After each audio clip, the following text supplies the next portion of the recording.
The next exercise we're going to get into is dead bugs. Dead bugs are an exercise to be able to develop more control with the transverse abdominis and strengthen it more, but it's also an exercise that employs diaphragmatic breathing. So with that bear in mind, you want to make sure that your setup's going to be good before we get into the movement itself.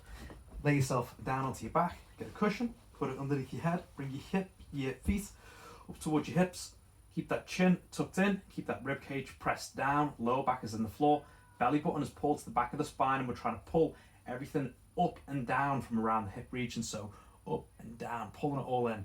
Don't be worrying too much about the upper abdominals, try and focus on down there, and then you're just going to lift up your hands straight up in the air, feet go straight up, and we're going to lengthen at one arm with the opposite leg, and then we're going to swap it over, and we're going to do it nice and slowly. So I'm going to extend one leg, opposite arm goes right out until they're both fully lengthened, bring them back in, swapping over.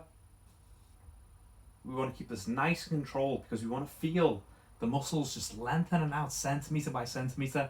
We don't want to go into it like too fast and not be able to feel the tension. We want to feel every single little bit of tension that's happening in those core muscles.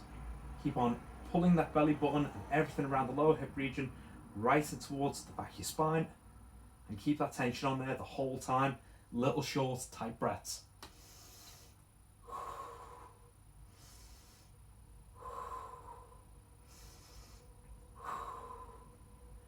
The main focus is on the core control, so if you start feeling like you can't keep the lower parts of your abdominals flexed anymore, then I would leave the exercise there, or of course until everything gets a bit too bendy.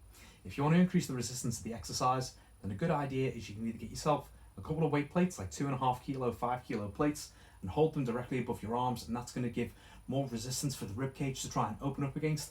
Or you can get yourself a resistance band, tie it around an anchor point, so like a couch or just something that's like a heavy object. It can be low or it can be a little bit higher up there, like about probably about 2 or 3 feet up in the air, the kind of same height as it would be if you lengthened your arms out. From here, we just want to get a band.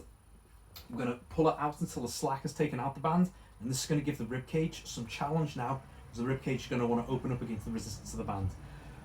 Pull the shoulders back and down, keep them super solid. Pull the belly button towards the back of the spine, and now the main difference is just that we're going to focus on the legs only.